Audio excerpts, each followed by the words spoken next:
Hey there, Mustangs. As you probably remember, last week we completed our 8th Mustang Musings Assembly, in the which, amongst other things, we actually reviewed our M Games Part 2. We're pretty excited about this.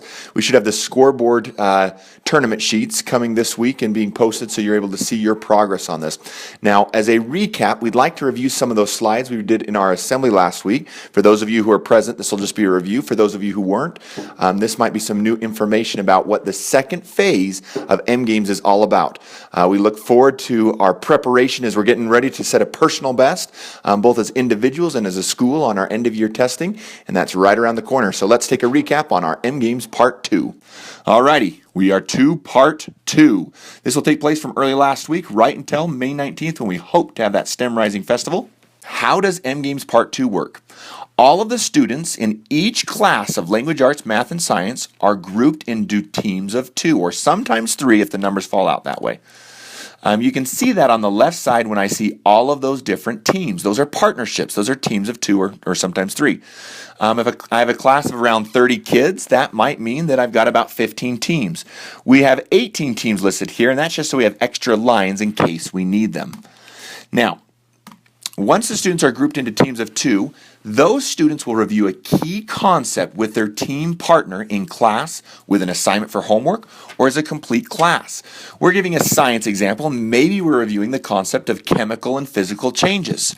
I might do an activity with my teacher. My teacher might give me some homework to practice it. I might even be given some time in class to just work with my partner to review it and get ready. The point is that we're focused on a concept, we're reviewing the specifics of that concept, and with my partner, we're wanting to show that we've mastered it, that we have achieved a level of proficiency on it. We do that when students take a short quiz on the concept that we've just reviewed with their partner.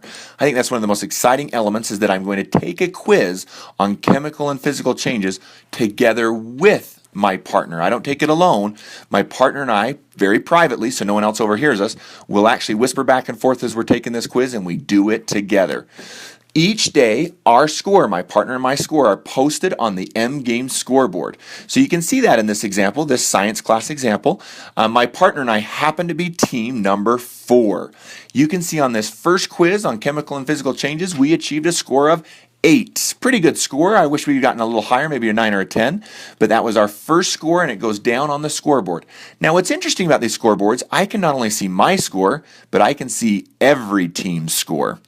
Now, no one else knows that I and my partner are team 4. We know that, and likewise, I don't know who the other teams are, but it helps me know some context of how did other teams do, because somewhat I want to be one of the top teams here and see if I can outperform the other teams.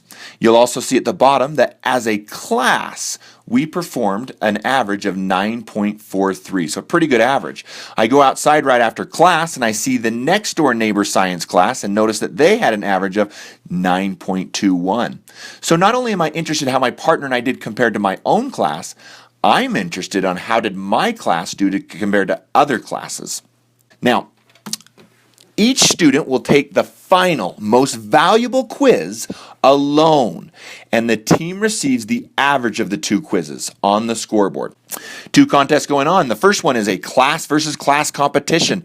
Each day you want to see how your class average did compared to the other classes who took the same test. It's also a team versus team competition. I want me and my partner to do as well as any of the teams in all of that grade level in that subject area, so we're competing against the other teams. The winning class will earn a donut party at the very end of this, and maybe more importantly, the bragging rights that they won the M Games competition. The winning teams will earn up to 1,000 points to be cashed in at the Mustang store before the end of the year. So worthwhile for both levels of this activity.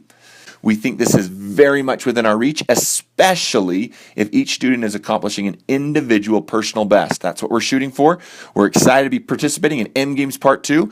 Let's rise up, Mustangs, and show what we've got.